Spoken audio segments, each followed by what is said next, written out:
The phone rang twice before he picked up. I was sitting at my kitchen table, staring at a cold cup of coffee I'd forgotten to drink. Father's Day morning. The house was so quiet I could hear the clock ticking on the wall behind me. Yeah. That's how he answered. Not, "Hey, Graham," or even "What's up?" Just, "Yeah." I swallowed hard and tried to keep my voice steady. "Hey, son. I was just wondering if maybe you'd want to grab lunch today. Nothing fancy. Just thought we could." Graham. The way he said my name. Cold. Flat. Like I was a telemarketer interrupting his day. "You're not my dad. You need to go find your own son to celebrate with." My chest tightened. My hand gripped the phone harder. Then he said it. The thing that cut deeper than any knife ever could. "Oh wait. You can't, can you?" The line went dead. I sat there, phone still pressed against my ear, listening to silence. My real son, Evan, died in a car accident when he was 16. That was 29 years ago. And Darren, the boy I raised, the boy I loved like my own, just used that wound like a weapon. My hand started shaking. Not from anger. From something worse. The kind of pain that makes you question every choice you ever made. Hi viewers, kindly tell us where you're watching from and what time it is. Warm welcome to the family. Enjoy the story. I set the phone down slowly, carefully, like it might explode if I moved too fast.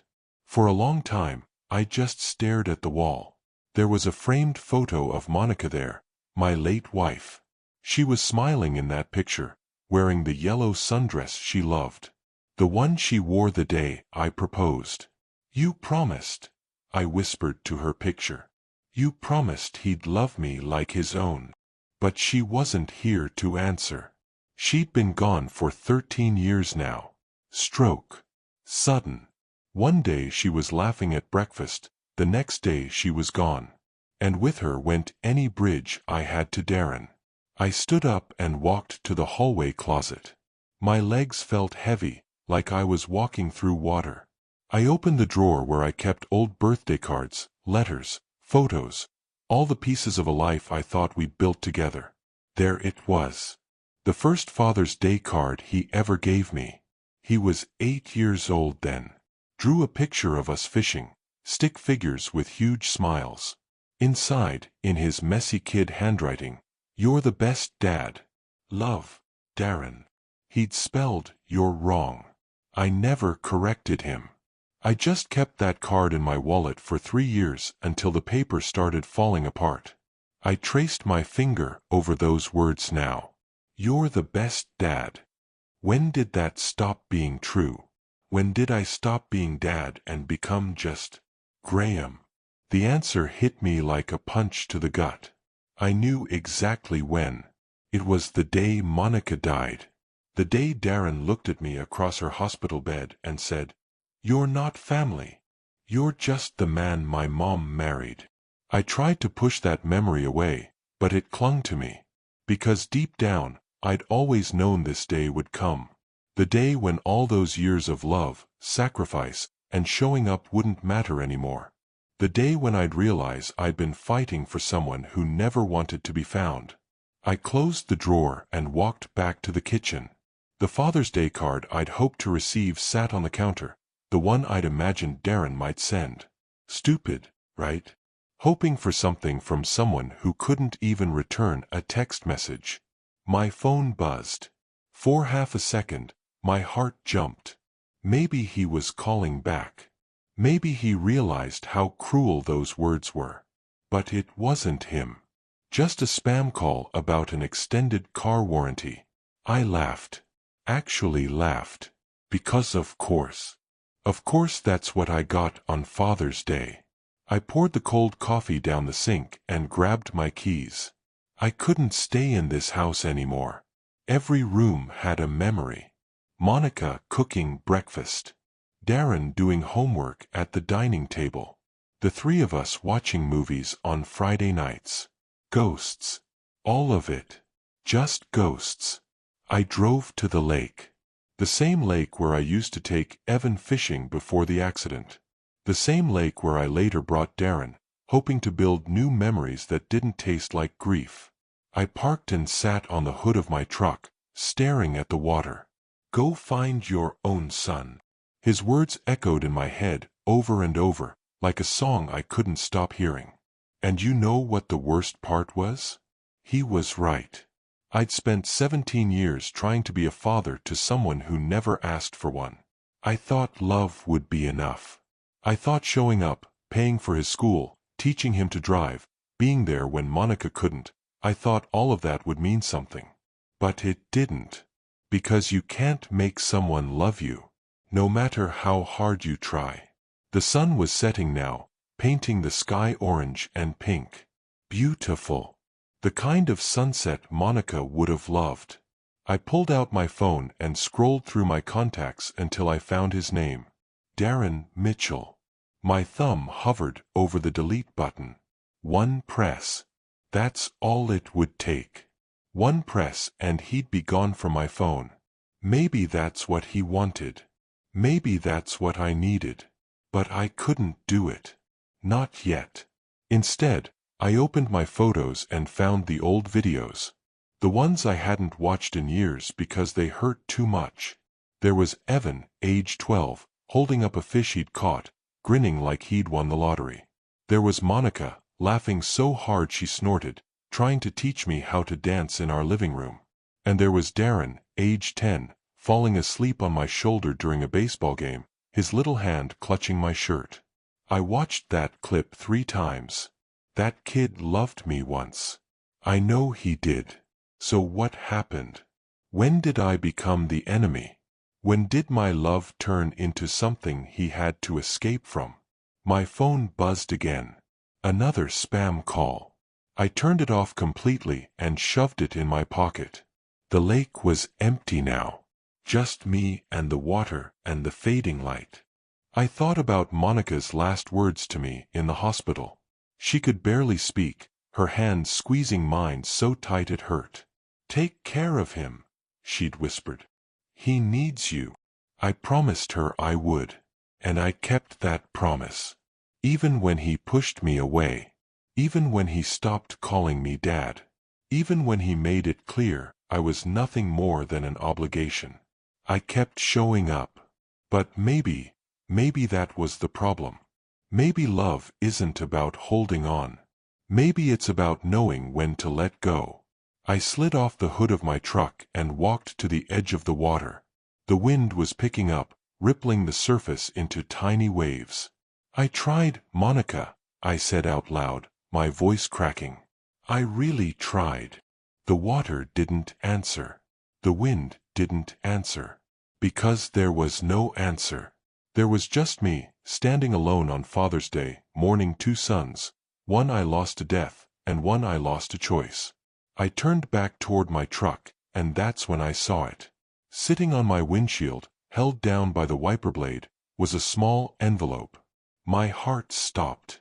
Have you ever loved someone who made you feel invisible?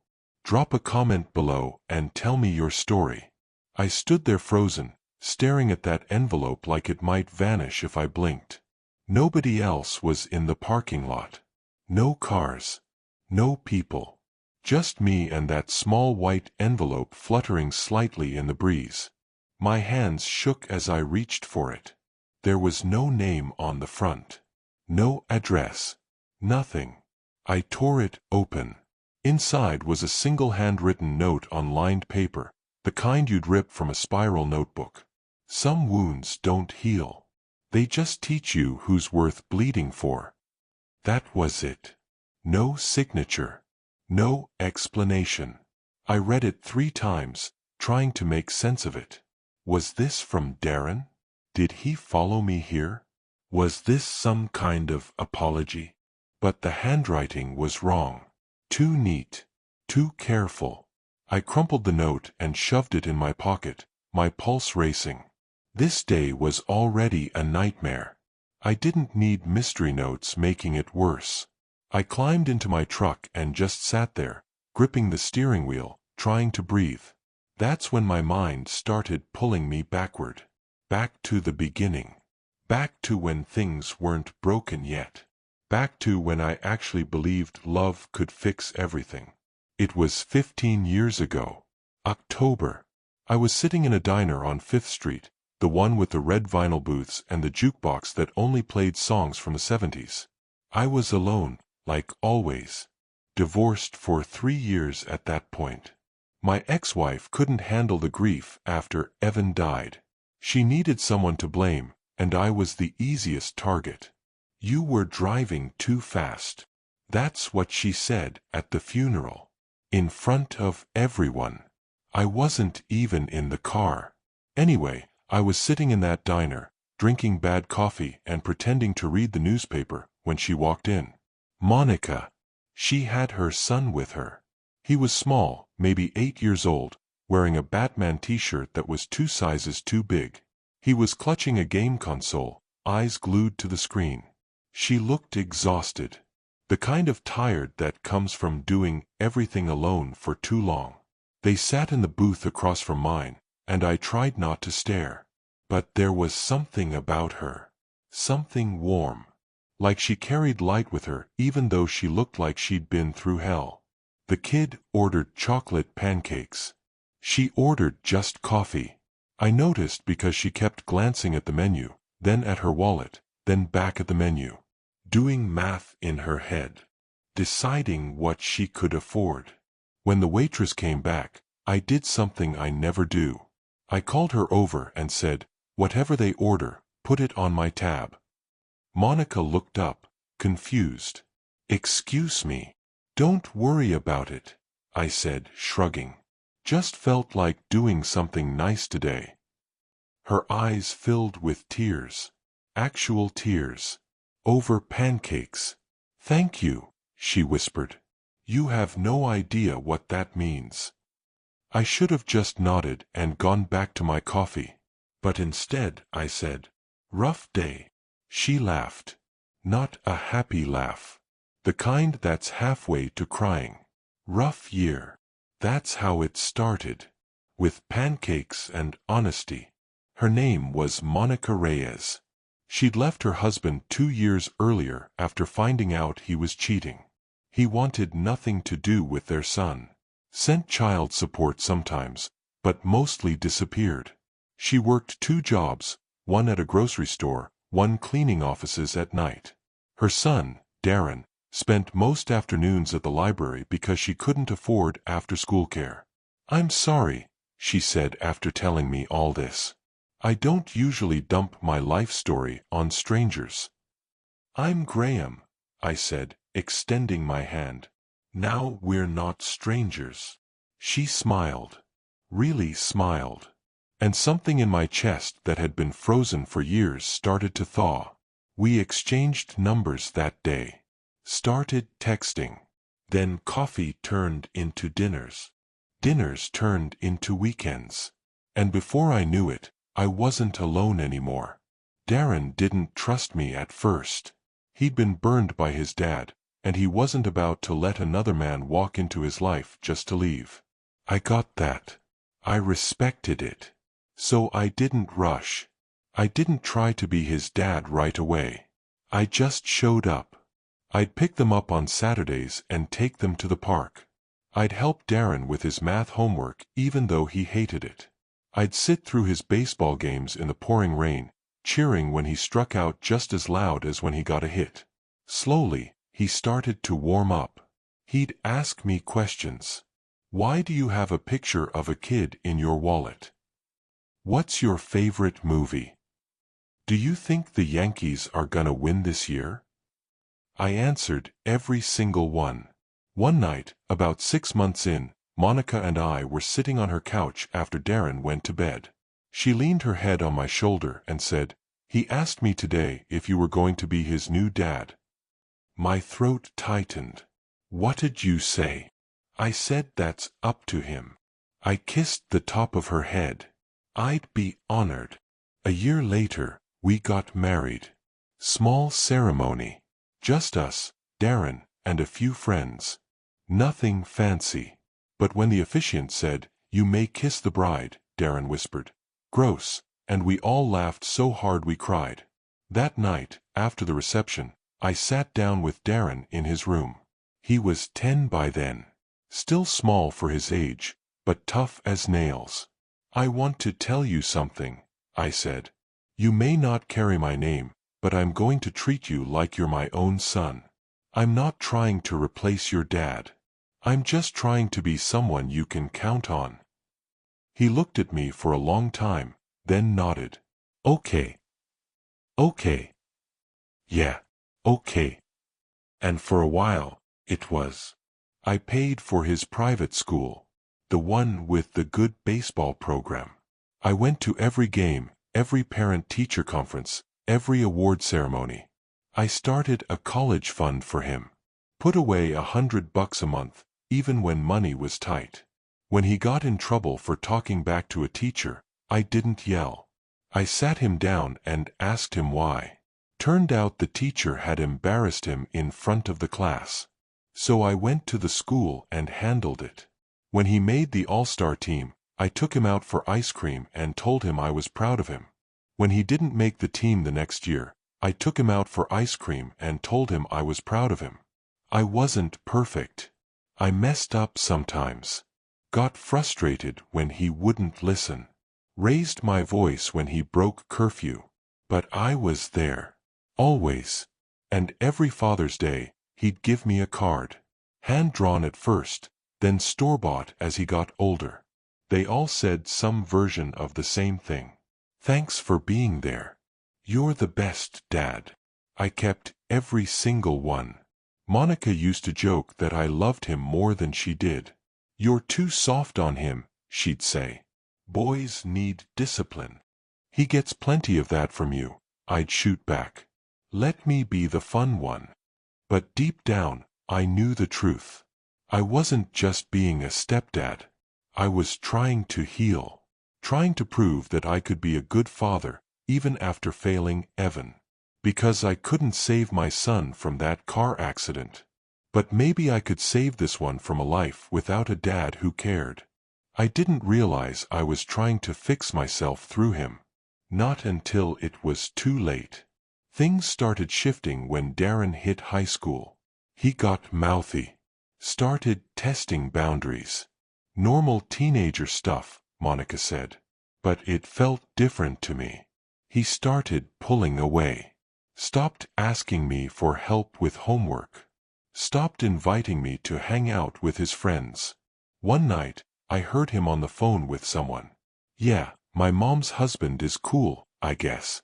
But he's not my dad, you know. That stung. But I told myself it was just teenage rebellion. He'd grow out of it. Then came the car incident. I bought him a used Honda for his 18th birthday. Saved for 2 years to afford it. He was so excited he hugged me, actually hugged me, for the first time in months. 2 weeks later, he totaled it. Speeding on a back road, lost control, hit a tree. Thank God he wasn't hurt. But when I got to the scene, instead of apologizing, he looked at me and said, "Why'd you buy me such a crappy car? The brakes didn't work right." The brakes were fine. The mechanic confirmed it later. He was just going too fast. But he blamed me. And Monica believed him. "You should have bought him something safer," she said that night. I didn't argue. I just bought him another car. Looking back now, I see it clearly. I was so desperate to keep his love that I let him walk all over me. And the worst part? He knew it. By the time he graduated high school, the cracks were everywhere. He barely spoke to me unless he needed something. Money. A ride. Help with a college application. I gave it all. Because that's what fathers do, right? But Monica started noticing too. "He's using you, Graham," she said one night. "And you're letting him." "He's just figuring things out," I said. "He'll come around." She looked at me with this sad expression. Like she knew something I didn't want to accept. "Just remember," she said softly. "He's not your son." Those words hit me like a freight train. But I swallowed them down and kept going. Because walking away wasn't an option. Not for me. When did you realize someone was taking your love for granted? Tell me in the comments. Darren turned 18 the summer Monica got diagnosed with high blood pressure. Nobody thought much of it at first. The doctor said it was manageable. Stress, probably. Between her 2 jobs and trying to keep Darren in line, she was stretched thin. I told her to quit one of the jobs. We'd figure it out financially. But Monica was stubborn. I'm not depending on anyone, she'd say. Even me. Darren barely noticed. He was too busy getting ready for college. Community college, not the university I'd hoped for, but I was still proud. He was going. That was what mattered. He wanted to major in business. Said he was going to make $1 million by the time he was 30. I didn't doubt him. The kid had ambition. Just not much patience. Monica threw him a graduation party that June. Small thing. Backyard barbecue. A few friends. I grilled burgers, and she made her famous potato salad.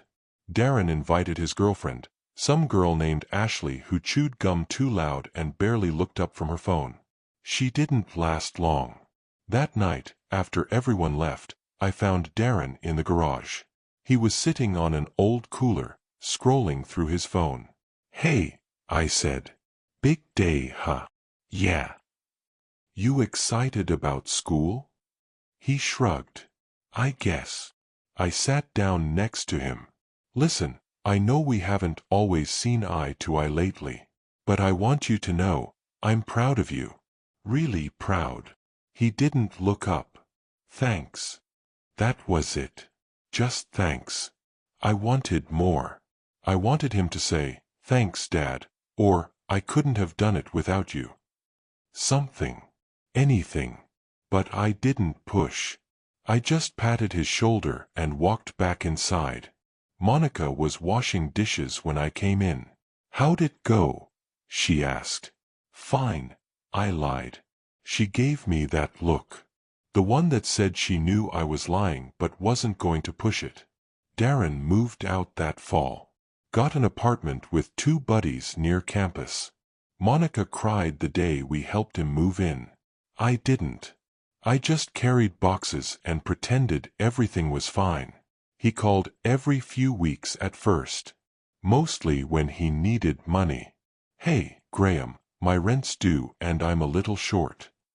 "Hey, Graham, my car needs new tires." I sent it every time. Monica would shake her head, but she didn't stop me. Then the calls got less frequent. Once a month. Then every few months. Monica and I fell into a new rhythm. It was just the 2 of us again. Date nights. Quiet dinners. Weekend trips to the lake. For a little while, it felt like the early days. When it was just us figuring things out. But she was tired. More tired than usual. "Maybe you should see the doctor again," I'd say. "I'm fine," she'd insist. She wasn't fine. It was a Tuesday morning. February. Cold and gray. I was getting ready for work when I heard a crash from the bathroom. I ran in and found her on the floor, eyes open but not seeing. Her mouth was moving, trying to form words, but nothing came out. "Monica!" I called 911. Rode with her in the ambulance. Held her hand while the paramedics worked. Stroke. Massive. The doctor said she probably didn't feel any pain. That it happened fast. She died 3 hours later. I called Darren from the hospital. He didn't pick up. I left a voicemail. "It's your mom. You need to come. Now." He showed up 4 hours later. Hair messy. Eyes red. He looked at me like I was a stranger. "Where is she?" he asked.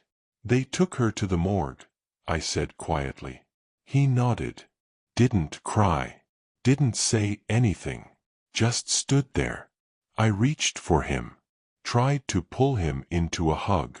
He stepped back. "Don't," he said. "Darren, You're not my dad," he said, voice shaking. "You're just the guy my mom married." And then he walked away. I stood there in that hospital hallway, numb. People moved around me. Nurses, doctors, families crying, laughing, living. And I was alone. The funeral was small. Monica didn't have much family. A cousin from Texas. A few co-workers. Darren sat in the front row, staring straight ahead. I sat next to him. He didn't acknowledge me. When it was time to speak, I stood up and talked about Monica. How she made me believe in second chances. How she taught me that family isn't just blood, it's the people who show up. I looked at Darren when I said that. He looked away. After the service, people came up to me, shook my hand, told me they were sorry. I nodded and thanked them, but I wasn't really there. I was stuck in that moment. The moment he said, "You're just the guy my mom married." Because maybe he was right. Maybe I'd been fooling myself this whole time. The days after the funeral blurred together. I went back to work, paid the bills, kept the house clean. I texted Darren, called him, left voicemails. Nothing. A month passed. Then 2. Then 6. I sent him a birthday card. He didn't respond. I sent him money for Christmas. He cashed the check but didn't say thank you.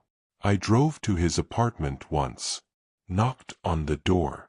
His roommate answered and said Darren wasn't home. I saw his car in the parking lot. I left. Because what else could I do? Monica had been the glue holding us together. Without her, there was nothing left to bind us. I started seeing a therapist. Not because I wanted to. Because my boss noticed I wasn't sleeping, wasn't eating, told me to get help or take a leave. The therapist asked me a lot of questions. About Evan. About Monica. About Darren. "Why do you think you hold on so tightly?" she asked one session. "Because that's what love is," I said. "Holding on." She shook her head. "Sometimes love is letting go." I didn't believe her. A year after Monica died, Darren showed up at the house. No warning. Just knocked on the door one Saturday afternoon. I opened it, and there he was. Older. Thinner. Harder. "Hey," he said. "Hey. Can I come in?" I stepped aside. He walked past me into the living room and sat on the couch like he still lived there. "I need to talk to you about something," he said. My heart jumped. Maybe this was it. Maybe he was ready to rebuild. To try. "I'm selling Mom's car," he said. "The title's in your name. I need you to sign it over." "Oh, sure," I said. "I can do that." "Cool. Where's the paperwork?" I got the papers. Signed them. Handed them over. He stood up. "Thanks." "Darren, wait." He stopped. "How are you?" I asked. "Really? How are you doing?" He looked at me like I'd asked him to solve a math problem. "I'm fine. You know you can call me, right? If you ever need anything. I'm still here." He nodded. "Yeah, I know." Then he left. I stood at the window and watched his car disappear down the street. That night, I poured myself a drink. Then another. Then another. I opened my laptop and looked at old photos. Monica smiling. Darren laughing. Me thinking everything was okay. I was so stupid. The therapist's words echoed in my head. Sometimes love is letting go. But how do you let go of someone you spent years fighting for? How do you walk away from someone who was supposed to be your second chance? I didn't have an answer, so I just kept holding on, even when it hurt, even when it was killing me. Have you ever kept fighting for someone who'd already given up on you? Share below. Monica always said she wanted to be cremated. Don't bury me, she'd told me once during a late-night conversation. I don't want to be stuck in the ground. Spread my ashes somewhere beautiful. I kept her ashes in a wooden urn on the mantel for 2 years. Not because I was waiting for the right moment. Because I couldn't let go. Every morning I'd walk past that urn and say good morning. Every night I'd tell her about my day. Stupid stuff. What I had for dinner. How work was. Whether the bills won or lost. People probably would have thought I was losing my mind. Maybe I was. Darren never asked about the ashes. Never asked if I'd scattered them. Never asked anything. By year 3 after her death, we barely spoke. He'd text me on my birthday. Happy birthday. That was it. I'd text him on his. Hope you're doing well. Love you. He'd reply with a thumbs up emoji. That was our relationship. Emojis and silence. I thought about him constantly. Wondered what he was doing. If he was happy. If he ever thought about me. But I didn't reach out anymore. Because every time I did, it felt like reopening a wound that wouldn't heal. My coworkers started setting me up on dates. You need to get back out there, Graham, they'd say. Monica wouldn't want you to be alone. I went on a few. Coffee with a woman named Linda who talked about her ex-husband for 90 minutes. Dinner with a woman named Karen who spent the whole time on her phone. None of them were Monica. I stopped trying. Instead, I threw myself into work. Took extra shifts. Volunteered for projects nobody else wanted. Anything to keep busy. Anything to not think. Then one Sunday morning, my phone rang. Unknown number. I almost didn't answer. But something told me to pick up. Hello. Graham Denton. Yes. This is Officer Mills with the County Sheriff's Department. Do you know a Darren Mitchell? My blood went cold. Yes. He's my stepson. Is he okay? He's fine, sir. But we have him in custody. He listed you as an emergency contact. My hands started shaking. What happened? He was involved in an altercation at a bar. Got into a fight.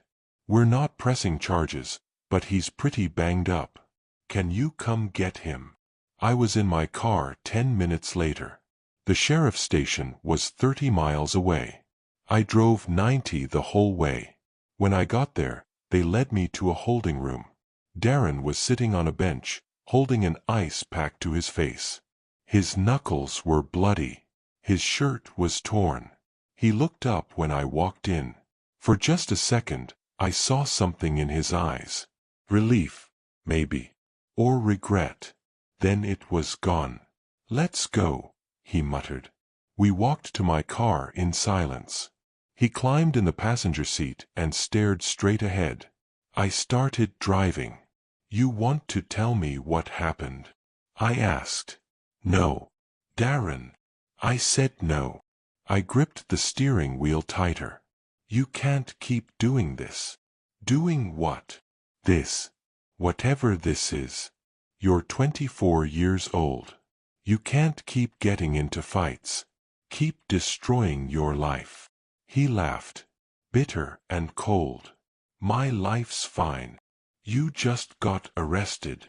They didn't charge me. That's not the point. Then what is the point, Graham? He turned to look at me, anger flashing in his eyes. What do you want from me? I wanted to say everything. I wanted to say I missed him. That I loved him. That I didn't know how to fix this. Instead, I said, I want you to be okay. He looked away. I am okay. We drove the rest of the way in silence. When I pulled up to his apartment, he opened the door but didn't get out right away. "Thanks for coming," he said quietly. "Of course." He nodded. Then he got out and walked away. I sat in my car and watched him disappear inside. That was the last time I saw him for 2 years. Life kept moving. Seasons changed. I got older. The house got quieter. I finally scattered Monica's ashes. Took them to the lake where we had our first real date. Stood on the dock at sunset and let her go. "I tried," I whispered. "I really tried." The wind carried the ashes across the water, and for the first time in years, I felt something close to peace. I started going to therapy regularly. Talked about Evan. About Monica. About Darren. "You did everything you could," my therapist said. "Some people aren't ready to be loved." I thought about that a lot. Maybe she was right.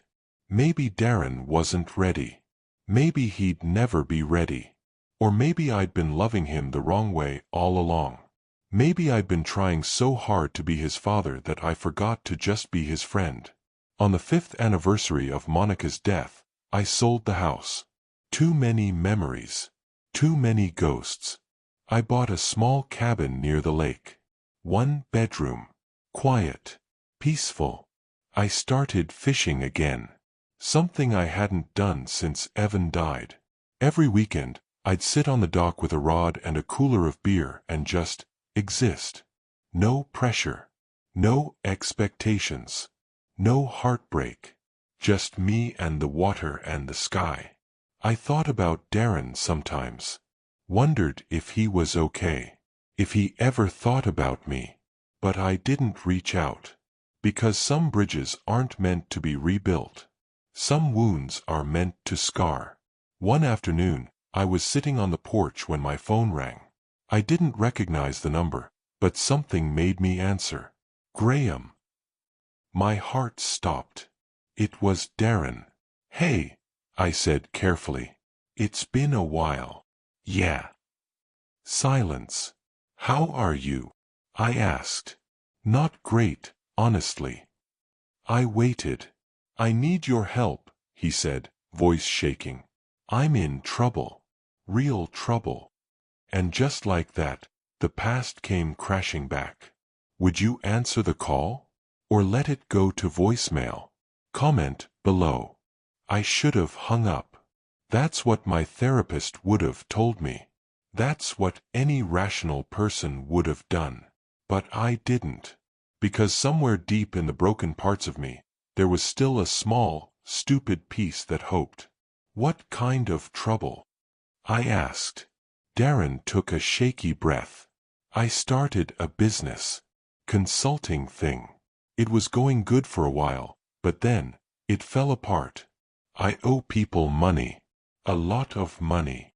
"How much?" Silence. "Darren." "How much?" "Around 70 grand. I closed my eyes. $70,000. "What happened?" I asked. "I made some bad calls. Trusted the wrong people. Took out loans I couldn't pay back." "What about your dad? Your real dad? Can't he help?"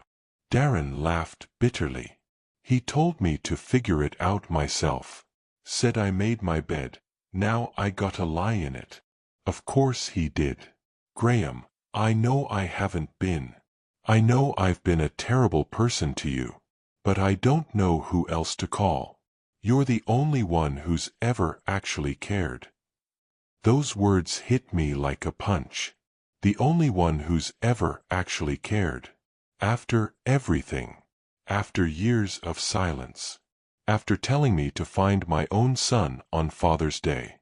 Now I was the only one. "Where are you?" I asked. "At my apartment. Can you come?" I should have said no. I should have told him I'd think about it. Given myself time to process. But I didn't. "I'll be there in 3 hours." The drive felt longer than it should have. My mind was spinning. What was I doing? Why was I doing this? He'd hurt me, rejected me, used me, and here I was, driving across the state to bail him out. Again. But as much as I wanted to be angry, I couldn't ignore the truth. He'd called me, not his real father, not his friends, me. Maybe that meant something. Maybe it didn't. I wouldn't know until I got there. The place looked worse than I remembered. Cracked pavement, peeling paint, a broken gate hanging off its hinges. This was where he'd been living? I texted him, "I'm here." A minute later, he came out. And I almost didn't recognize him either. He'd lost weight. A lot of it. His clothes hung off him like they belonged to someone bigger. His face was gaunt, shadowed. Dark circles under his eyes. He looked like a ghost. He climbed into my truck without a word. Wouldn't look at me. "You hungry?" I asked. He shook his head. "When's the last time you ate?" "I don't know. Yesterday maybe." I pulled into a diner 3 blocks away. Same kind of place where I'd met Monica all those years ago. We sat across from each other in a corner booth. I ordered him a burger and fries. He just stared at the table. When the food came, he picked at it. Took a few bites. Put it down. "Talk to me," I said. "Tell me everything." So he did. The business started 2 years ago. Marketing consulting for small companies. He had a partner, some guy he met through a friend. They got a few clients. Made decent money. Then his partner disappeared. Took half the cash and vanished. Darren panicked. Took out loans to keep the business going. Credit cards. Personal loans. Even borrowed from some loan shark his partner had introduced him to. "I thought I could turn it around," he said quietly. "I thought if I just worked harder, hustled more, I could fix it." "But you couldn't." He shook his head. "The clients dried up. The debt kept growing. And now," his voice cracked, "now I'm drowning." I watched him. Really looked at him. This wasn't the cocky 18-year-old who blamed me for a car accident. This wasn't the 24-year-old who got arrested for fighting. This was a broken man who'd run out of options. And maybe for the first time in his life, he was being honest. "The loan shark," I said. "How much do you owe him?" $20,000. And the rest? Credit cards. Personal loans. Some to the IRS. Jesus. What do you want from me, Darren? He finally looked up at me. His eyes were red-rimmed. Desperate. "I need $50,000. If I can pay off the loan shark and some of the cards, I can buy time to figure out the rest." $50,000. I had it. I'd saved for years. Retirement money. Emergency fund. Money I'd planned to leave to. To who? I didn't have anyone to leave it to. "If I give you this money," I said slowly, "what's your plan? How do you make sure you don't end up right back here in 6 months?" "I'll get a job. A real job. I'll work my ass off. I'll pay you back, I swear." "I don't care about being paid back." He blinked. "What?" I said, "I don't care about the money. I care about you getting your life together." His jaw tightened. "I'm trying." "Are you? What's that supposed to mean?" I leaned forward. "It means you've been running from yourself for years. Ever since your mom died. Maybe even before that. And every time things get hard, you blame someone else. Your dad. Me. Your partner. Bad luck. That's not fair. Isn't it?" He looked away, anger flashing across his face. But he didn't argue. "I'll help you," I said. "But not with money." "Then how?" "I know a guy. Good therapist. Helped me after your mom died. I'll pay for your sessions. As many as you need. I don't need therapy. I need money. You need both. He stood up abruptly. The table rattled. I knew this was a mistake. I should have never called you. Sit down, Darren. Why? So you can lecture me? Tell me how I screwed up? How I'm not good enough? Sit down. Something in my voice made him stop. He hesitated, then slowly sat back down. I kept my tone calm. Even. I have never once said you're not good enough. Not once. Everything I've ever done was because I believed in you. Because I loved you. You don't even know me. I know enough. No, you don't. His voice broke. You don't know what it's like. Everyone leaves. My dad left. My mom died. Everyone I've ever loved either abandons me or dies. I didn't leave. You weren't supposed to stay, he shouted. Heads turned. He lowered his voice. You weren't supposed to stay. You were just supposed to be some guy my mom dated. Then you married her and suddenly you're acting like you're my dad and I didn't ask for that. I never asked for that. There it was. Finally. The truth. You're right, I said quietly. You didn't ask for it. But I gave it anyway. Because that's what love does. It shows up even when it's not invited. He looked at me with tears in his eyes. I don't deserve it. Maybe not.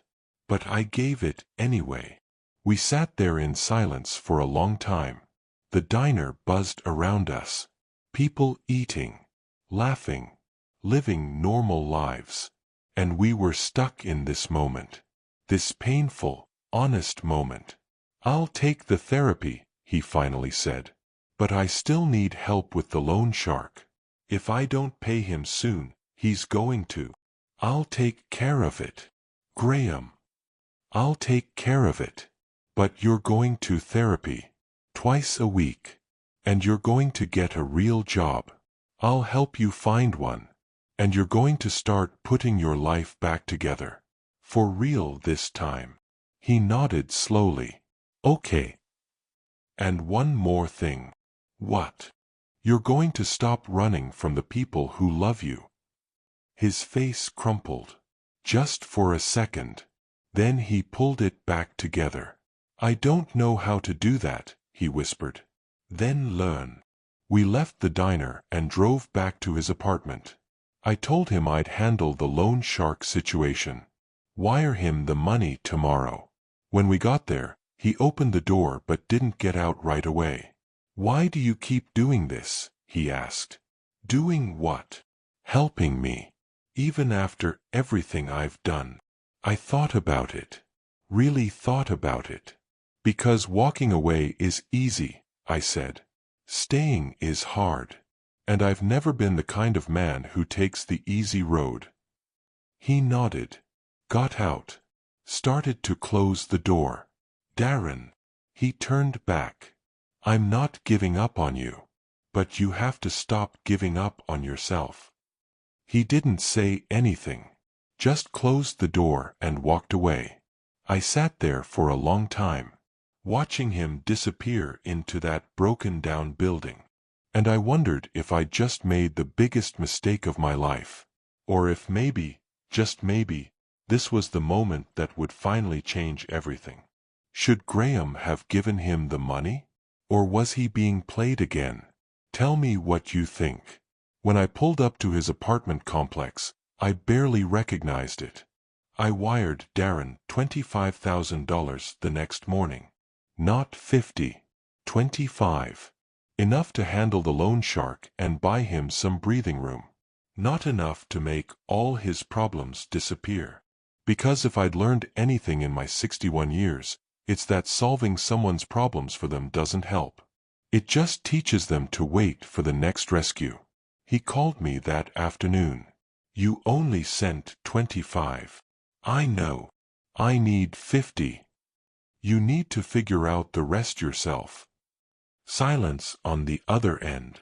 I could hear him breathing, trying to decide whether to thank me or curse me out. The therapist's name is Dr. Rebecca Shore, I said. I already set up your first appointment. Thursday at 2. Don't miss it. Graham. Thursday at 2.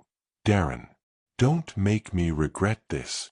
I hung up before he could argue. That night, I sat on my porch with a beer, watching the sun set over the lake. The sky turned orange, then pink, then deep purple.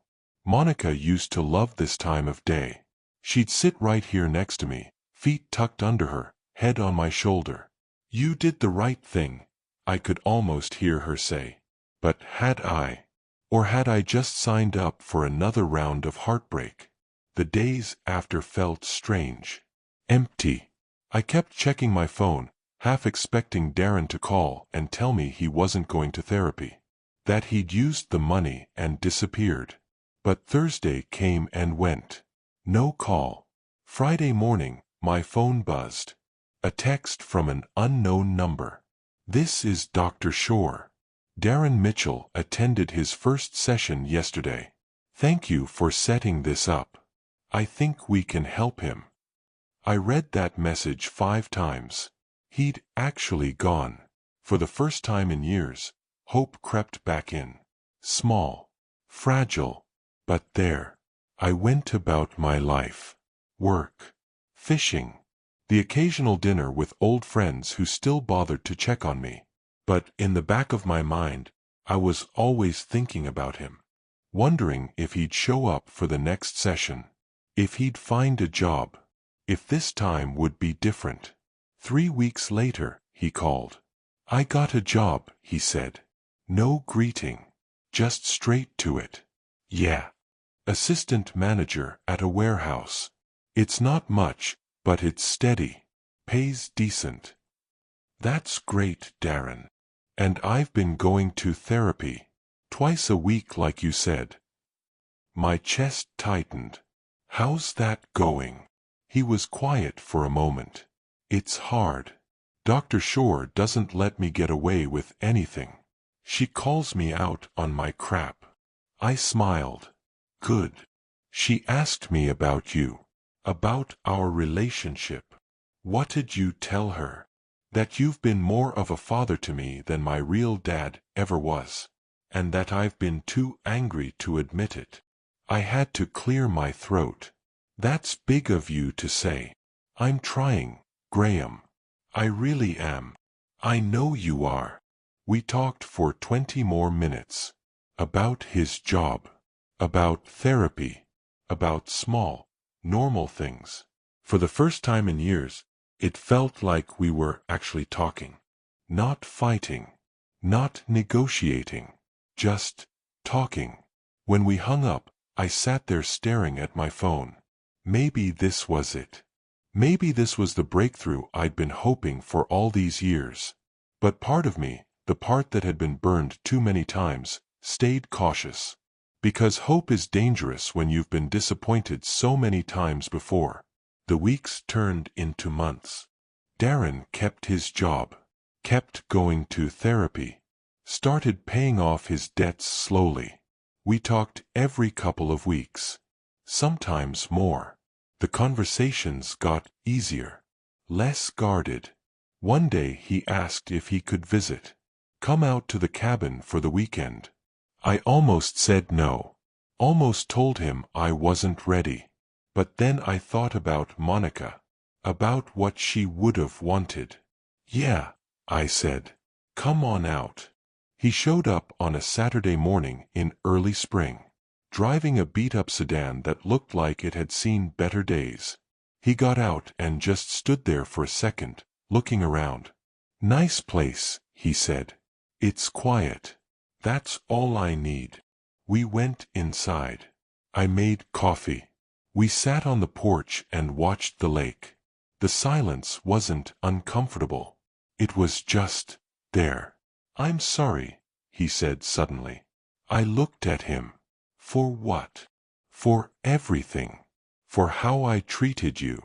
For the things I said. For Father's Day. There it was. The wound we'd both been avoiding. You were hurting, I said quietly. People say things they don't mean when they're hurting. That doesn't make it okay. No, it doesn't. He stared at his coffee. Dr. Shore says I've been punishing you for things that weren't your fault. That I blamed you because you were the one who stayed. She's probably right. Why did you stay? He asked. After everything. After Mom died. After I pushed you away. Why didn't you just walk away? I thought about that question. Really thought about it. Because I made a promise, I said. To your mom. And to myself. That I'd be there for you. And I don't break promises.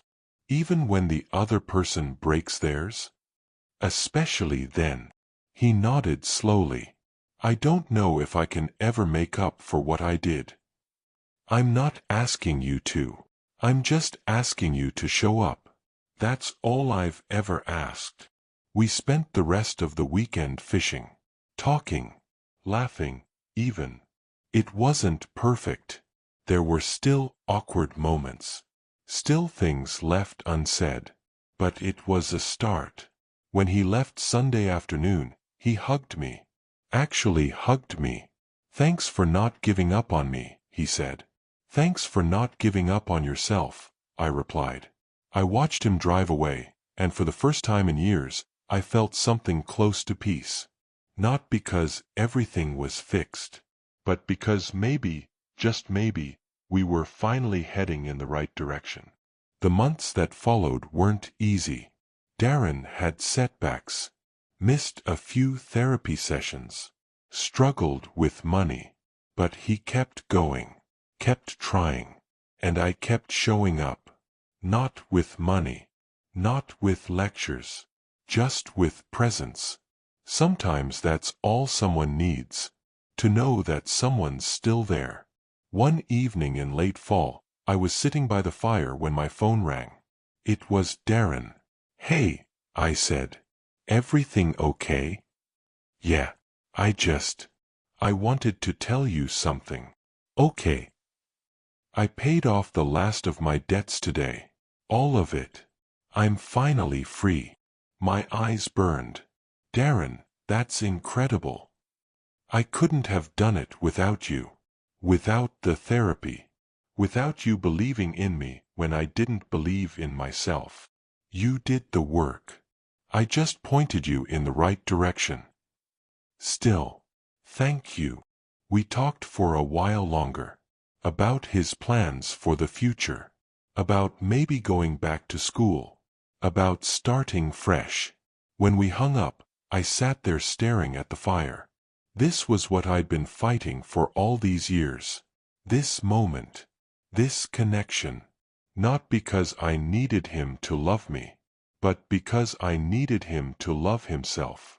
And maybe, finally, he was starting to. But as the fire crackled and the night settled in, a small voice in the back of my mind whispered a warning. Don't get too comfortable. Don't assume this is over. Because life has a way of testing you when you least expect it. Have you ever watched someone you love finally turn their life around? How did it feel? Share your story. Father's Day came around again. A full year after the phone call that broke me. A full year after Darren told me to go find my own son. I woke up that morning not expecting anything. I'd learned not to. I made coffee. Sat on the porch. Watched the sunrise paint the lake gold and orange. It was peaceful. Quiet. And then my phone rang. Happy Father's Day, Graham. I almost dropped my coffee. Darren. Yeah. I know I'm probably the last person you expected to hear from today. You could say that. I just wanted to call. Tell you that I'm thinking about you. And that I'm sorry for last year. For what I said. My throat tightened. You don't have to. Yes, I do. What I said was cruel. It was the worst thing I could have said, and I knew it when I said it. I wanted to hurt you because I was hurting. And that's not okay. I didn't know what to say. You were more of a father to me than anyone else ever was, he continued. And I threw it back in your face. I don't know if you can forgive me for that. But I needed you to know that I'm sorry. Really, truly sorry. I closed my eyes. Felt tears slip down my cheeks. I forgive you, I said quietly. Just like that. Just like that. He was quiet for a moment. Why? Because holding on to anger only hurts me, not you. And I'm tired of hurting. We talked for half an hour. About nothing important. About everything important. Before we hung up, he said, I'm coming to visit next weekend. If that's okay. It's more than okay. Good. See you then. After we hung up, I sat there for a long time. Just breathing. Just being. This was what healing felt like. Not perfect. Not complete. But real. The week passed slowly. I cleaned the cabin. Stocked the fridge. Even bought a new fishing rod in case Darren wanted to try his hand at it again. Saturday morning came. I heard a car pull up around 10. I walked outside and stopped dead in my tracks. Darren wasn't alone. There was a woman with him. Blonde. Pretty. Smiling. And in her arms was a baby. My heart stuttered. Graham, Darren said, walking toward me. This is Emma. And this. He gently took the baby from her arms. This is Dylan. My son. The world tilted. Your son. He nodded. He's 4 months old. Emma and I met at work. We've been together for about a year now. A year. He'd had a whole life happening, and I didn't know. I wanted to tell you, he said quickly. But I needed to get my life together first. I didn't want to drag you into anything until I knew I could actually be a good dad. I stared at the baby. He had Darren's eyes. Monica's nose. Can I hold him? I asked. Darren smiled. Of course. He placed the baby in my arms, and something inside me cracked wide open. This tiny human. This perfect little person. Hi, Dylan, I whispered. I'm your grandpa. The word felt strange. Foreign. But right. Darren watched me with something like hope in his eyes.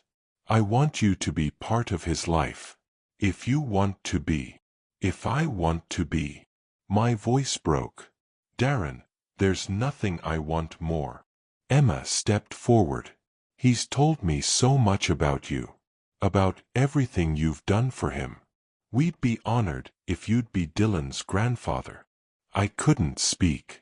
Could only nod. We spent the day together. Emma was kind. Funny. She clearly loved Darren, and he clearly adored her. Watching him with Dylan, it was like seeing a different person. Gentle. Patient. Present. He was trying to be the father he never had. That evening, after Dylan was asleep and Emma was resting inside, Darren and I sat on the porch. You're going to be a great dad, I said. I'm terrified. That means you're doing it right. He laughed softly. Dr. Shore says the same thing. You still seeing her? Every week. Probably will for a while. There's a lot to unpack. There always is. We sat in comfortable silence for a moment. I need to tell you something, Darren said. Something I've been working up the courage to say. Okay. He took a deep breath. I want Dylan to call you Grandpa. But more than that, I want him to know who you are. Not just as my stepdad, but as the man who taught me what real fatherhood looks like. Tears stung my eyes again. Darren, I know I called you Graham for years. I know I rejected the idea of you being my dad. But the truth is, You were. You are. And I was just too stupid and angry to see it. You weren't stupid. You were hurt. Maybe. But I'm not hurt anymore. Or at least, I'm learning not to be. He turned to face me fully. So if it's okay with you, I'd like to start calling you Dad. The word hung in the air between us. Dad. The word I'd been waiting to hear for over a decade. It's more than okay, I whispered. He smiled. Really smiled. And pulled me into a hug. We stayed like that for a long time. Two broken men who'd finally found their way back to each other. When we pulled apart, Darren wiped his eyes. Dylan's going to be lucky to have you. I'm the lucky one. The rest of the weekend flew by. We fished. We laughed. We talked about the future. Emma fit into our little group seamlessly. She had this lightness about her. This joy. She was good for Darren. And he was good for her. Before they left Sunday afternoon, I walked them to the car. Thank you for this weekend, I said. For bringing them here. For giving me a second chance. You never needed a second chance, Darren said. You were always there. I was the one who needed to catch up. I held Dylan one more time. Kissed his forehead. Whispered, I'll see you soon, little man. As they drove away, Emma waving from the passenger window, I stood there feeling something I hadn't felt in years. Complete. Not because everything was perfect, but because for the first time, I wasn't chasing ghosts anymore. I was living. And sometimes, that's all you can ask for. But as their car disappeared down the road, my phone buzzed. A text from an unknown number. You think you've won. But he'll leave you again. They always do. My blood ran cold. Who do you think sent that text? Comment your theories below. I stared at that text for a full minute. You think you've won. But he'll leave you again. They always do. My first instinct was to call Darren. But I stopped myself. Because whoever sent this wanted me to panic. Wanted me to doubt. Wanted me to ruin the progress we'd just made. I deleted the message and went inside. But it stayed with me. Gnawed at me. Who would send something like that? And why now? I tried to push it out of my mind. Went about my week. Worked. Fished. Called Darren twice just to check in. Everything seemed normal. Then another text came. Thursday night. Same unknown number. Ask him about the money he borrowed from Emma. Ask him where it really went. My stomach dropped. No. No, he wouldn't. Would he? I sat there debating. Should I ask? Should I ignore this? But doubt is poison. And once it's in your system, it spreads. Friday morning, I called him. Hey, Dad, he answered. The words still felt new. Fragile. Hey. Got a minute? Sure. What's up? I hesitated. Then just said it. Did you borrow money from Emma? Silence. Darren. Where did you hear that? Doesn't matter. Did you? He sighed. Yeah, I did. My heart sank. How much? 5,000. A few months ago. Why didn't you tell me? Because I knew how it would look. I knew you'd think I was falling back into old patterns. Are you? No. His voice was firm. I borrowed it to cover the deposit on our apartment.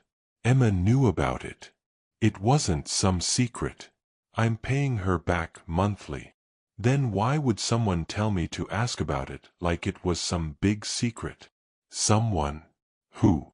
I told him about the texts. Both of them. What the hell? He said. Who's sending these? I was hoping you'd know. He was quiet for a moment. The only person I can think of is my dad. My biological dad. Why would he do this? Because he heard I had a kid. Reached out a few weeks ago asking for money. I told him no. He didn't take it well. Of course it was him. He probably thinks if he can screw things up between us, I'll come running back to him, Darren continued. He's done it before. Tried to turn me against Mom when I was younger. I rubbed my temples. What do? We ignore him. Block the number. Don't give him what he wants. And what if he escalates? Then we deal with it. Together. Together. That word meant more than he probably realized. Okay, I said. Together. I blocked the number that day. Darren blocked his father's number too. For a week, everything was quiet. Then one night, I got a call from an actual number. One I recognized. It was Emma. Graham, I'm so sorry to bother you, she said, voice shaking. What's wrong? Darren's father showed up at our apartment tonight. He was drunk, banging on the door, screaming about how Darren owed him. My blood boiled. Where's Darren now? He called the police. They came and took him away. But I'm scared he's going to come back. I'm on my way. I drove 3 hours in the dark. Didn't stop. Didn't slow down. When I got to their apartment, Darren was standing outside with a police officer. Emma was inside with Dylan. You okay? I asked, walking up to him. Yeah. They arrested him for trespassing. But they'll probably let him out tomorrow. Then you're not staying here tonight. Graham. Pack a bag. You, Emma, and Dylan are coming to the cabin. We can't just. Yes, you can. And you will. The officer nodded. He's right. If the guy's determined, he'll come back. Better to be somewhere safe. Darren looked at me. Saw the determination in my face. Okay, he said quietly. Okay. They packed quickly. Emma was still shaking. Dylan slept through the whole thing. We drove back to the cabin in a caravan, them following me. When we got there, I set them up in the guest room. Made sure they had everything they needed. Thank you, Emma said, for dropping everything and coming. That's what family does. She smiled. Darren's lucky to have you. I'm lucky to have him. After they went to bed, Darren and I sat on the porch. I'm sorry, he said. I should have told you about my dad reaching out. You don't have to apologize. You handled it. I just didn't want to drag you into my mess again. Darren. I turned to look at him. You're not a mess. And even if you were, I'd still show up. That's what fathers do. His eyes watered. I don't deserve you. Stop saying that. You do. You've earned it. We sat in silence for a while. What if he keeps coming? Darren asked. What if he doesn't stop? Then we get a restraining order. And we make it clear that he's not welcome in your life or Dylan's life. He's going to be so angry. Let him be angry. That's his problem, not yours. Darren nodded. Took a deep breath. Dr. Shore says I need to set boundaries. Even with family. Maybe especially with family. She's right. It's hard though. Feels like I'm being mean. It's not mean to protect yourself. Or your family. He looked at me. Is that what you did? With me? Set boundaries. I thought about it. Eventually. When I realized that loving you meant letting you find your own way. Not dragging you down mine. And now. Now you found your way. And it led you back. He smiled. Yeah, it did. The next morning, Darren filed for a restraining order. His father violated it 2 days later. Got arrested again. This time, he didn't get out.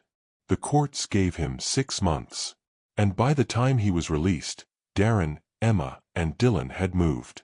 New apartment. New city. Fresh start. They asked me to move closer. Said they wanted Dylan to grow up knowing his grandpa.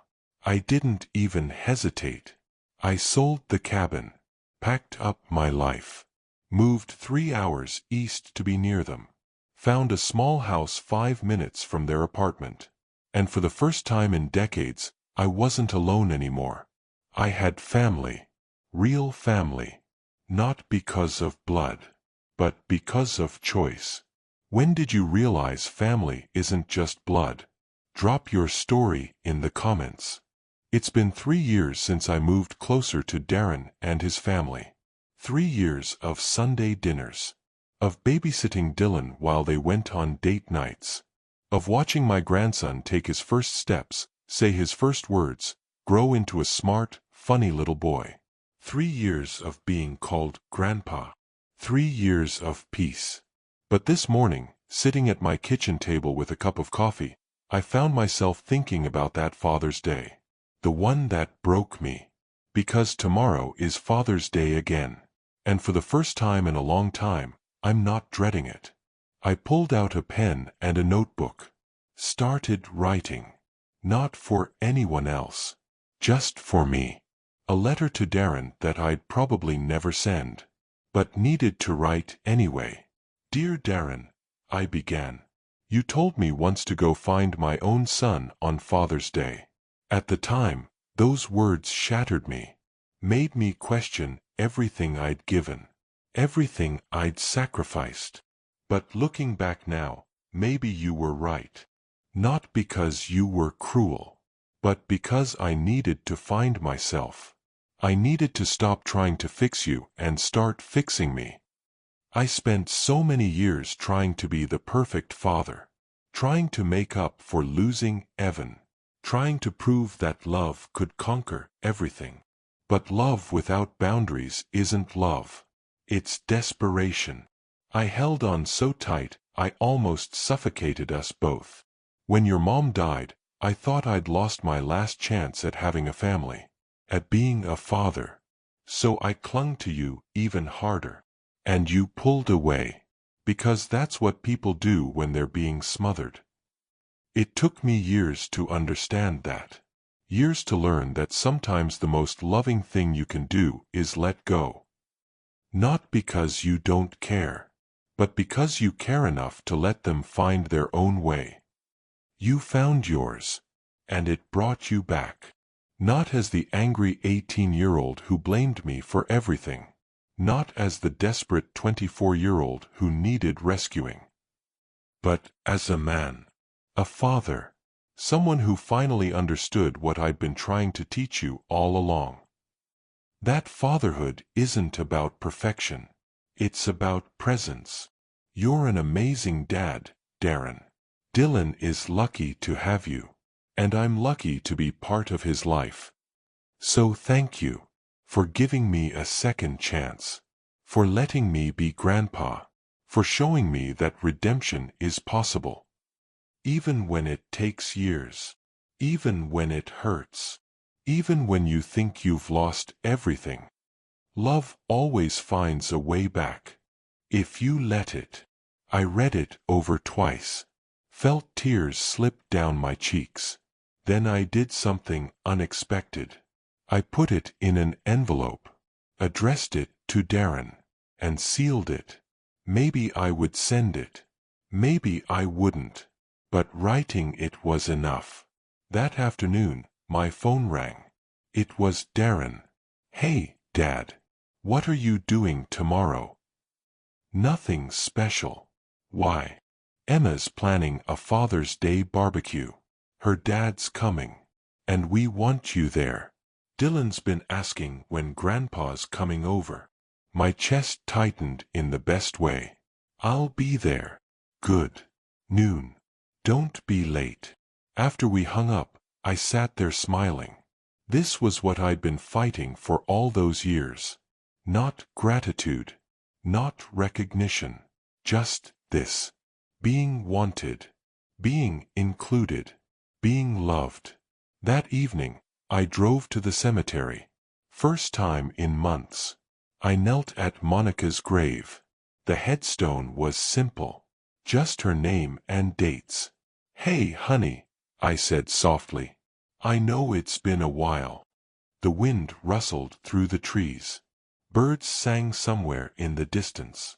"He's doing good. Really good. He's a father now. Can you believe it? Our boy's a dad." I smiled.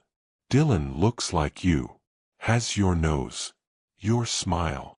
I wish you were here to meet him. To see how far Darren's come." My voice cracked.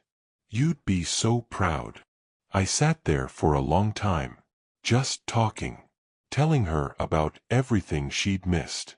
When I finally stood to leave, I touched her headstone. "Thank you for bringing him into my life. Even though it was hard. Even though it hurt sometimes. He was worth it. You were both worth it." The next day, I showed up at Darren and Emma's apartment at noon sharp. Dylan ran to the door when I knocked. "Grandpa." I scooped him up. "Hey, buddy. Happy Father's Day to your dad. We made pancakes. Did you save me any?" "Maybe." Everyone was there. Emma's parents. A few of Darren's friends from work. It was loud. Chaotic. Perfect. Darren pulled me aside at one point. "Thanks for coming. Wouldn't miss it. I got you something." He handed me a small box. "You didn't have to. Just open it." Inside was a watch. Simple. Silver. On the back was an engraving. "To Dad. For never giving up. Love, Darren." I couldn't speak. Just pulled him into a hug. "Thank you," I whispered. "No. Thank you." We spent the rest of the day eating, laughing. Dylan showed me his new toys. Emma's dad and I talked about fishing. It was normal. Beautifully, wonderfully normal. As the sun set and people started leaving, I helped clean up. Darren walked me to my car. "Hey," he said. "I wrote you something. Been working on it for a while." He handed me a folded piece of paper. "Don't read it now. Read it when you get home." I nodded, hugged him one more time, drove home with my heart full. When I got there, I sat in my driveway and opened the letter. "Dear Dad, I know I don't say this enough, but I love you. For years, I pushed you away because I was scared. Scared of losing you like I lost Mom. Scared of letting someone in only to have them leave. But you never left. Even when I gave you every reason to. You showed me what real love looks like. Not perfect. Not easy. But constant. I used to think being a father meant being tough. Being right. Being in control. But watching you with Dylan, I realize it's none of those things. It's showing up. It's being patient. It's loving someone even when they don't deserve it. You did that for me. And now I'm trying to do it for my son. So thank you. For everything. For being my dad. Not just in title, but in every way that matters. Happy Father's Day. Love, Darren." I sat there in my car crying like a baby. Because this was what justice looked like. Not revenge. Not vindication. But healing. Full, messy, beautiful healing. What's the most meaningful thing someone's ever said to you? Share below. 5 years later. Dylan is 7 now. Playing Little League. Just like Darren did at his age. I'm at every game. Sitting in the same spot. Cheering just as loud whether he strikes out or hits a home run. Emma's pregnant again. A girl this time. They're naming her Monica. When Darren told me, I cried. Happy tears. The kind that come from a place of deep gratitude. Mom would have loved that, I said. I know. Life is good. Not perfect, but good. Darren still sees Dr. Shore. Says he probably always will. And that's okay. Healing isn't a destination. It's a journey. We have dinner together twice a week. Sometimes more. Dylan calls me every Sunday morning just to talk. About school. About his friends. About whatever 7-year-olds think about. I cherish every single call. Last month, Darren asked me to be in the delivery room when Monica is born. Are you sure? I asked. Absolutely. Your family. You should be there. Family. That word used to scare me. Used to feel fragile. Like something that could break at any moment. But now it feels solid. Real. Permanent. Not because blood ties us together, but because choice does. This morning, Father's Day again, I woke up to a knock on my door. It was Dylan. Standing on my porch with a hand-drawn card and a smile. Happy Grandpa Day, he said. I laughed. Grandpa Day. Dad says Father's Day is for grandpas too. I knelt down and hugged him. Thank you, buddy. This is perfect. Darren stood at the end of the walkway. Emma beside him. Both smiling. We spent the day together. All of us. At the lake. The same lake where I used to fish with Evan decades ago. The same lake where I scattered Monica's ashes. The same lake where I found peace when I thought I'd lost everything. Dylan caught his first fish. A tiny bluegill. But you'd think it was a marlin the way he celebrated. Grandpa, look. I did it. I see it. That's amazing. Darren stood next to me, watching his son. Remember when you taught me to fish? Like it was yesterday. I hated it at first. I laughed. I remember. But now I get it. It's not really about the fish. It's about being together. Exactly. We stood there in comfortable silence, watching Dylan and Emma at the water's edge. You know what Mom used to say? Darren asked. What? That family isn't something you're born into. It's something you build. I nodded. She was right. You built this, Dad. You didn't give up. Even when I gave you every reason to. We built this, I corrected. Together. He smiled. Put his arm around my shoulder. And in that moment, I realized something.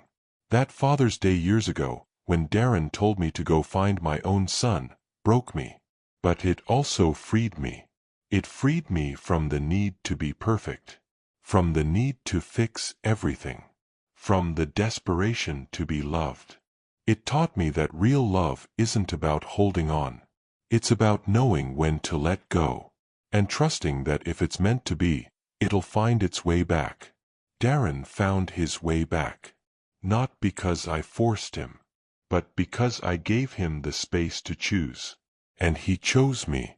That evening, after everyone left, I sat on my porch with a beer, watching the sun set. My phone buzzed. A text from Darren. Thanks for today. Love you, Dad. I smiled. Typed back. Love you too, son. I set my phone down and looked out at the lake. The sky was painted in shades of orange and purple. Monica's favorite colors. We did good, didn't we?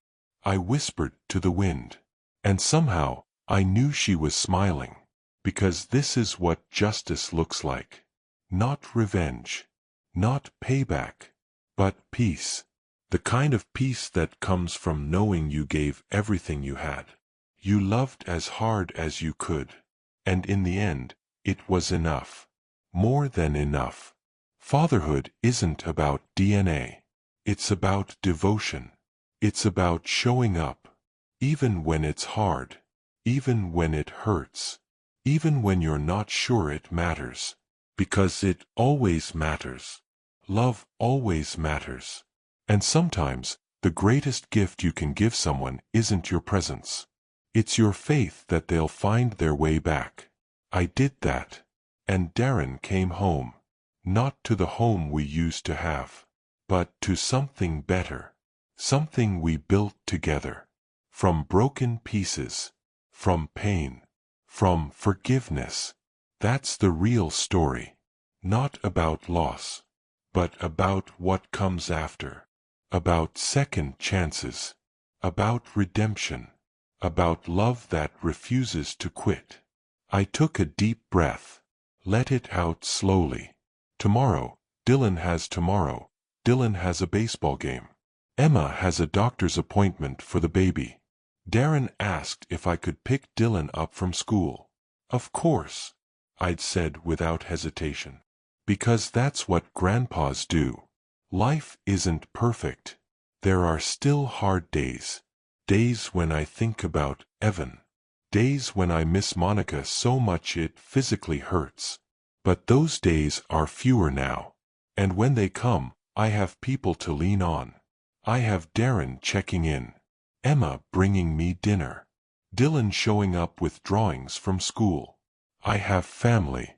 I stood up from my chair and walked inside. On my mantel sat 3 pictures. One of Evan at 12. Holding that fish. Grinning. One of Monica on our wedding day. Beautiful and full of life. And one from last week. Me, Darren, Emma, and Dylan. All of us laughing at something Dylan said. 3 different chapters of my life. All connected by love. I picked up the photo of Darren's family and smiled. This was worth the wait. Worth the pain. Worth every moment of doubt. Because love isn't a straight line. It's messy. Complicated. Full of detours and setbacks. But if you hold on, not too tight, just enough, it finds its way. I set the picture back down and turned off the lights. Tomorrow would come. With all its chaos and joy and beautiful imperfection. And I'd be there for it.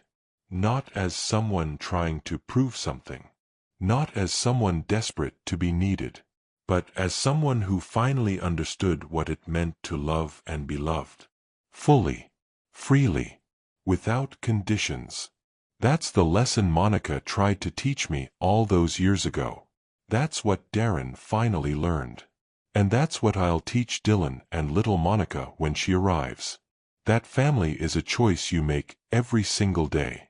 And sometimes the people who hurt you the most are the ones who teach you the most about grace. I climbed into bed. Closed my eyes. And for the first time in decades, I slept without ghosts. Just peace. Deep, lasting peace. The kind that comes from knowing you did your best. You loved with everything you had. And somehow, miraculously, it was enough. More than enough. It was everything. And tomorrow, I'd wake up and do it all over again. Because that's what fathers do. They show up. Again and again and again. Until the message finally lands. Until love wins. And in the end, it always does. Thank you for staying with me through this journey. Graham's story reminds us that fatherhood isn't defined by blood, but by the countless moments of showing up, even when it's hard. Love isn't about holding on too tight, it's about having the courage to let go and the faith that what's meant for you will return. If this story touched your heart, please subscribe to our channel and turn on notifications so you never miss another powerful story like this. We share real tales of love, redemption, and the strength of the human spirit every week. Drop a comment below telling us what Graham's journey meant to you. Have you ever loved someone who needed space to find their way back? Have you been the person who needed that space? Your story might be exactly what someone else needs to hear today. Share this video with someone who needs to be reminded that it's never too late for forgiveness, for healing, for second chances. And remember, family isn't just who you're born to. It's who chooses to stay, who chooses to fight, who chooses to love you, even when you're hard to love. Thank you for being part of our family. Until next time, keep believing in the power of love, forgiveness, and showing up. See you in the next story.